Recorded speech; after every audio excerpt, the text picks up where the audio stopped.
మీరంతా రోజు కాఫీ తాగుతుంటారు కదా, especially early in the morning. South ఇండియాలో చాలా పాపులర్ బెవరేజ్ ఇది. కాఫీ కన్సంప్షన్ మీద చాలా భిన్నాభిప్రాయాలు ఉన్నాయి. కొంతమంది ఇది చాలా బెనిఫిషియల్ అంటే, కొంతమంది ఇది చాలా హానికరమైనదని కూడా అంటుంటారు. ఇందులో ఏది నిజమో మనం ఇవాళ తెలుసుకుందాం. కాఫీలో చాలా రిచ్ బయోయాక్టివ్ కాంపౌండ్స్ ఉంటాయి. అందులో ముఖ్యమైనవి కెఫీను, పాలిఫినాల్స్, డైటరీ ఫైబరు, అలాగే కోలినర్జిక్స్. ఇవన్నీ కూడా మన బాడీలో ఉండే, ముఖ్యంగా పెద్ద పేగుల్లో ఉండే మంచి బ్యాక్టీరియా, అంటే స్నేహపూర్వకమైన బ్యాక్టీరియాని సపోర్ట్ చేసి గట్ మైక్రోబయోమ్ని ఇంప్రూవ్ చేస్తాయి.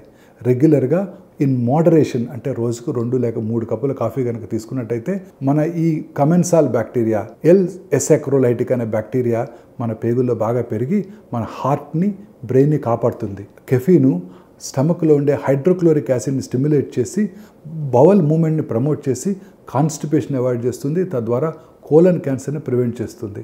అలాగే కాఫీలో ఉండే ఫైబర్ కూడా ప్రీబయాటిక్ లాగా యాక్ట్ చేసి మన gut bacteria like bifido bacteria, లాక్టోబాసిల్లస్ని కూడా పెంచుతాయి.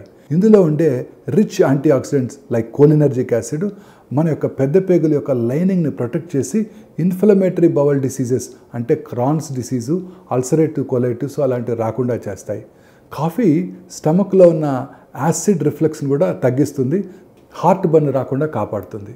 కాఫీ క్రానిక్ అల్జీమర్స్ డిసీజు, అలాగే పార్కిన్సన్స్ డిసీజు, హార్ట్ డిసీజెస్ రాకుండా కాపాడుతుంది.